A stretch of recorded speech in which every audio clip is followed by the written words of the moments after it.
George Bati, Ramogi TV. Piny owacho olando chako chiwo chanjo mar tuo nyaldiema mibiro tim e udi, chirni, kanyakla kod sikunde mathurka. Piny owacho geto ji 1.7 gi chanjo no michiwe dhok na nyithindo, kanyakla kod jomadongo e dweni mar 8 kochakre kiny nyaka tarik 12 e kaunti za 8 ma pachoka. Tielo mokwongo mar chanjo ni nochopo ne ji 2 million e counties ma Wajir, Tana River, Nairobi, Kajiado, Homa Bay kod Marsabit. Tuo nyaldiema e pachoka nomuoch dwe mar 10 higa mokalo manomako counties 26 kano keto thoe kada nokelo thoe 196.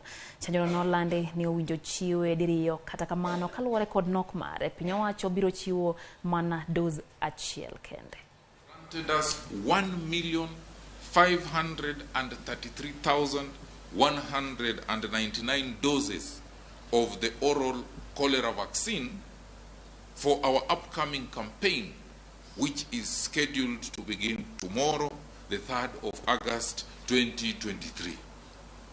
Our focus will be on 8 most affected counties. And these countries are Homa Bay, especially in Suba South.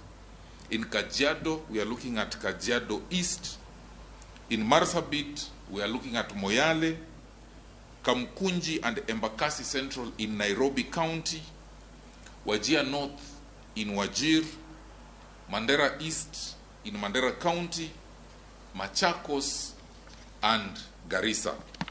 Chanjo mar cholera ni wachiwo dos achiel kawuono ka watimo chanjo ni. Koro dos achiel miyo ji immunity for at least 6 months. Koro ibro yudo protection for the next 6 months bang' kiseyudo chanjo. To mipango mar chiwe another round, we are, pod wa apply for vaccines. Koro kwa yudo chanjo moko wabomedo chiwe. En chanjo mimiyo ji e dhok, to wayiero counties aboro gi niwach ne gin gi cases mang'eny ahinya mar cholera chakre ne tuo mar cholera chakre last year October. Kapuro ng'yo mago mag thieth nyakoro mga jwang'a tere nyaka county